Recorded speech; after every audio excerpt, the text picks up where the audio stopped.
ان دلوں پر بھی زنگ آ جاتا ہے جیسے کہ لوہے کے اوپر پانی پڑتا رہے تو اس کو زنگ آ جاتا ہے. پوچھا گیا فما جلاؤہا یا رسول اللہ، اے اللہ کے رسول ہماری تلواروں کو زنگ لگتا، ہم پالش کرتے ہیں، سیکل کرتے ہیں، وہ پھر چمک اٹھتی ہیں. تو دل پر اگر زنگ آ جائے تو اس کا علاج کیا ہے؟ دو چیزیں فرمائی، کثرت و ذکر الموت و تلاوت القرآن. دو کام کرو کثرت سے، موت کو یاد رکھو، یہاں رہنا نہیں ہے، جانا ہے.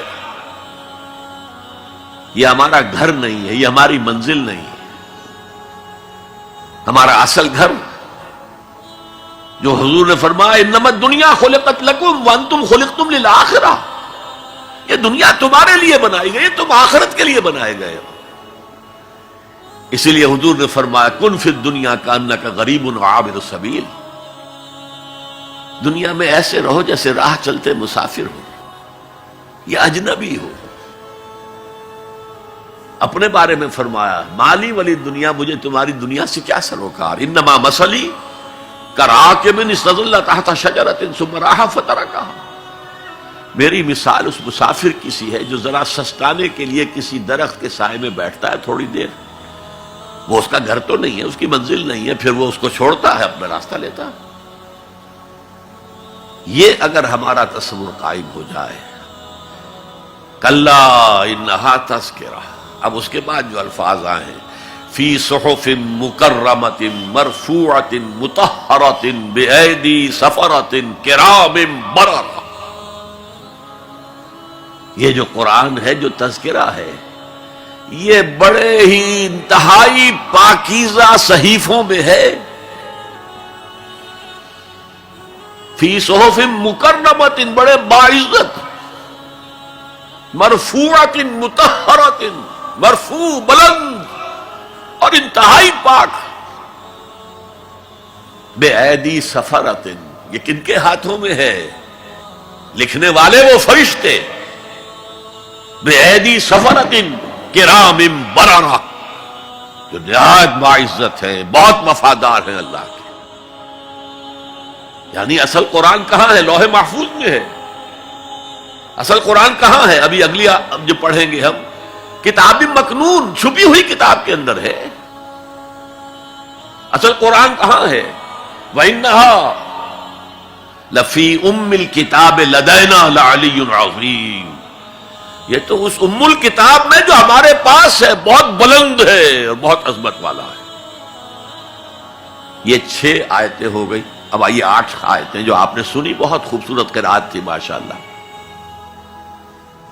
فلا اقسم بمواقع النجوم، یہ لا جب آتا ہے پہلے تو وہ مخاطب کی بات کی نفی کرنے کے لیے، اٹ از لائک دیٹ، یہ نفی ہے.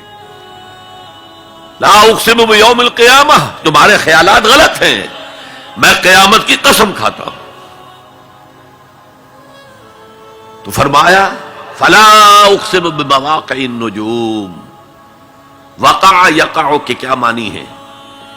اور یہ سورت کون سی؟ واقعہ. اذا وقعت الواقعہ، وقع گر جانا، پڑ جانا. یہ ستاروں کے ڈوبنے کی جگہ ہے.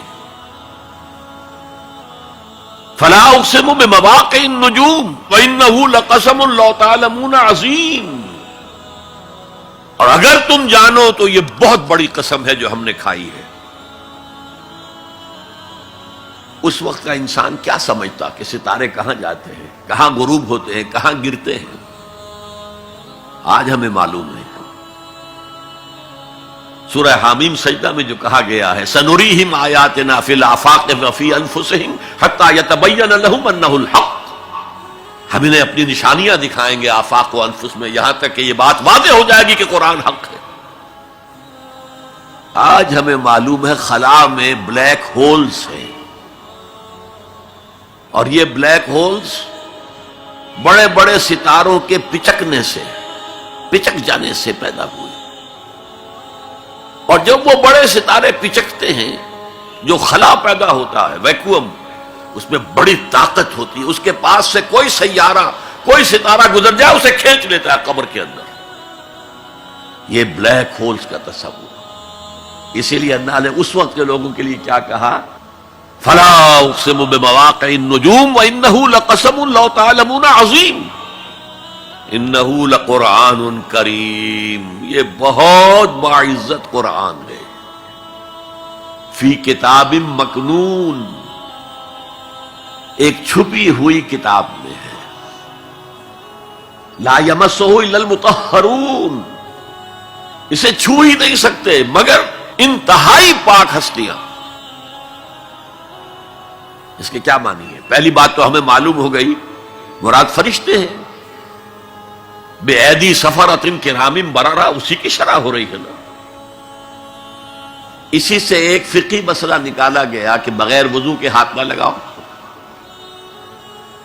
لیکن اس کا اصل مفہوم کیا ہے وہ سمجھیے۔ قرآن کی روح تک کوئی نہیں پہنچ سکتا جب تک کہ تزکیہ نفس نہ ہو گیا۔ اگر حب مال، حب دنیا، حب جاہ، حب شہرت، اگر یہ تمام محبت دل سے نکل نہ جائیں تو قرآن کی روح تک آپ کی اپروچ نہیں ہوگی۔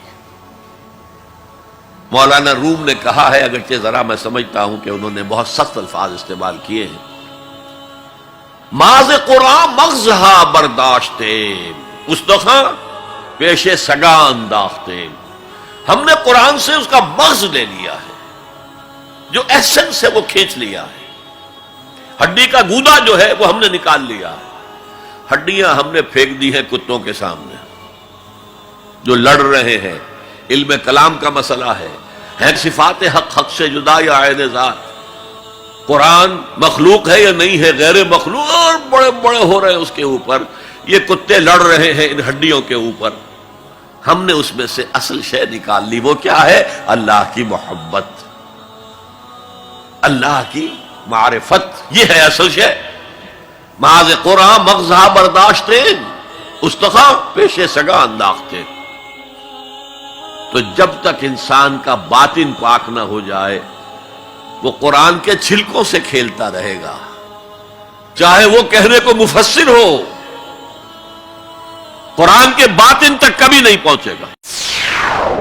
یا رب فاجمعنی بكل الصحب والأحباب واكتب لنا أن ندخل الجنات بالريان